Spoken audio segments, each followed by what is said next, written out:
ఏపీలో అధికార పార్టీ వైసీపీని జగన్ అభ్యర్థుల మార్పు నిర్ణయం నిండా ముంచేస్తోందా అంటే పరిశీలకులు అవుననే అంటున్నారు. 1, 2 కాదు, మొత్తం రాష్ట్రంలోని 13 ఉమ్మడి జిల్లాల్లోనూ సిట్టింగుల మార్పు నిర్ణయంతో పార్టీ మునక ఖాయమేనని అంటున్నారు. నిన్న మొన్నటి వరకు పనితీరు ఆధారంగానే ఈసారి టికెట్లు కేటాయిస్తామని చెప్పిన సీఎం జగన్ తీరా ఎన్నికలు దగ్గరికి వచ్చాక వాళ్లు వీళ్లు అని లేకుండా అందరినీ మార్చేస్తున్నారు.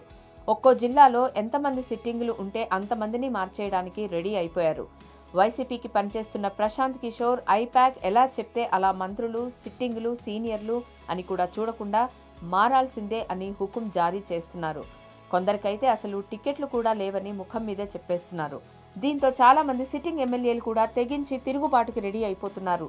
దీంతో జగన్ ఆదేశం మేరకు సజ్జల రంగంలోకి దిగి వారిని బుజ్జగించే పని మొదలుపెట్టారు. అయితే ఎమ్మెల్యేలు తగ్గేదేలే అంటూ భీష్మిస్తున్నారు. ఇప్పటికే ఒక విడత మార్పులను ప్రకటించిన జగన్ రెండో విడత మార్పులకు సిద్ధం అయిపోయారు. రెండో జాబితాలో మార్పులు ఎవరెవరు ఎక్కడెక్కడికి అన్నది ప్రకటిస్తే వైసీపీలో అసమ్మతి విస్ఫోటనం చూడాల్సి వస్తుందని పార్టీ వర్గాలలో ఆందోళన వ్యక్తం అవుతోంది. కొందరు మంత్రులను వారికి రాజకీయం నేర్పిన స్థానాల నుండి తరలించడం, మరికొందరు మంత్రులకు అసలు సీట్లే లేవని చెప్తుండటంతో వీరంతా ఇప్పటికే తిరుగుబాటుకు సన్నాహాలు కూడా మొదలుపెట్టినట్లు పార్టీ వర్గాల ద్వారానే తెలుస్తోంది. ఏపీలో అత్యంత రాజకీయ చైతన్యం ఉన్న ఉమ్మడి కృష్ణా జిల్లా నుంచే ఈ తిరుగుబాటు మొదలయ్యే అవకాశాలు మెండుగా ఉన్నాయని పరిశీలకులు సైతం విశ్లేషిస్తున్నారు. ఉమ్మడి కృష్ణా జిల్లాలో 2 పార్లమెంట్ స్థానాలు, 16 అసెంబ్లీ స్థానాలు ఉన్నాయి.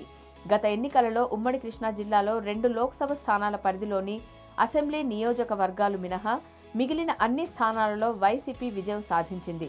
విజయవాడ లోక్సభ స్థానంతో పాటు విజయవాడ తూర్పు నుంచి గద్దె రామ్మోహన్, గన్నవరం నుంచి వల్లభనేని వంశీ తెలుగుదేశం అభ్యర్థులుగా గెలిచారు. కాకపోతే వల్లభనేని వంశీ ఆ తర్వాత వైసీపీలోకి మారిపోయారు. 2019 ఎన్నికలలో వల్లభనేని అతి స్వల్ప ఓట్ల తేడాతో గెలిస్తే వైసీపీ నుండి విజయవాడ సెంట్రల్ పరిధిలో మల్లాది విష్ణు కేవలం 25 ఓట్ల తేడాతో విజయం సాధించారు. ఇక ప్రస్తుతానికి వస్తే మంత్రులు, మాజీ మంత్రులు, ఎమ్మెల్యేలు అనే తేడా లేకుండా వైసీపీ నేతలపై ఉమ్మడి జిల్లాలో తీవ్ర వ్యతిరేకత కనిపిస్తున్నదనడంలో సందేహం లేదు. దీనినే కారణంగా చూపుతూ ఎంతటి మహామహులైనా సరే సిట్టింగుల స్థానాలను మార్చడం ఖాయమని జగన్ చెబుతున్నారు. అయితే ఎమ్మెల్యేలు మాత్రం అందుకు సుముఖంగా లేరు. అవనిగడ్డ, తిరువూరు, విజయవాడ సెంట్రల్, పెడన, బందరు నియోజకవర్గాల్లో అభ్యర్థుల మార్పు ఇప్పటికే ఖరారైంది. అవనిగడ్డలో సిట్టింగ్ ఎమ్మెల్యే సింహాద్రి రమేష్ను తప్పించి మంత్రి అంబటి రాంబాబును తీసుకువస్తారని చెబుతున్నారు. అంబటికి అవనిగడ్డతో మంచి సంబంధాలు ఉండటంతో మార్పు ఖాయమనే ప్రచారం జరుగుతోంది. ఇక తిరువూరులో ఎమ్మెల్యే కొక్కిరిగడ్డ రక్షణ నిధి స్థానంలో కొత్త అభ్యర్థి తెరపైకి వచ్చే అవకాశం ఉందంటున్నారు. అలాగే గత ఎన్నికలలో 25 ఓట్లతో గెలిచిన విజయవాడ సెంట్రల్ ఎమ్మెల్యే మల్లాది విష్ణును తప్పించి నగరంలో ఉన్న మరో ఎమ్మెల్యేను ఇక్కడి నుంచి రంగంలోకి దింపే అవకాశాలున్నాయని పార్టీ శ్రేణులు చెబుతున్నాయి. అంతేకాకుండా ఈసారి విష్ణుకు టికెట్ అనుమానమేనని చెబుతున్నారు. అలాగే మైలవరం సిట్టింగ్ ఎమ్మెల్యే వసంత కృష్ణప్రసాద్ను విజయవాడ ఎంపీగా పంపి మైలవరానికి పెడన ఎమ్మెల్యే మంత్రి జోగి రమేష్ను తీసుకువచ్చే అవకాశాలున్నాయని అంటున్నారు. జోగి రమేష్ కుకి ఇది సొంత నియోజకవర్గం కావడం కలిసి వస్తుందని జగన్ భావిస్తున్నారని అంటున్నారు. అయితే వసంత ప్రసాద్ మాత్రం నియోజకవర్గం మారేందుకు ససేమిరా అంటున్నారని, అంతగా అయితే పోటీ నుంచి విరమించుకుంటానని తెగేసి చెప్పినట్లు పార్టీ శ్రేణుల ద్వారా తెలుస్తోంది. ఇక మచిలీపట్నం సిట్టింగ్ ఎమ్మెల్యే పేర్ని నాని కూడా వచ్చే ఎన్నికల్లో పోటీ చేయనని ఇప్పటికే ప్రకటించారు.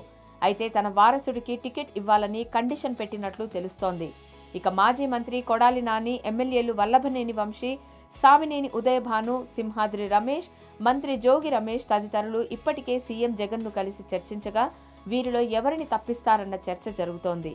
వీరిలో కొందరు ఎక్కడ పోటీ చేసినా ఓడిపోతారన్న నివేదికలతో వైసీపీ వీరిని సామరస్యంగా పక్కన పెట్టాలని చూస్తున్నదని, అయితే మారిస్తే మాత్రం మాట వినే ప్రసక్తే లేదని వీరు కుండబద్దలు కొట్టినట్లు చెబుతున్నారు.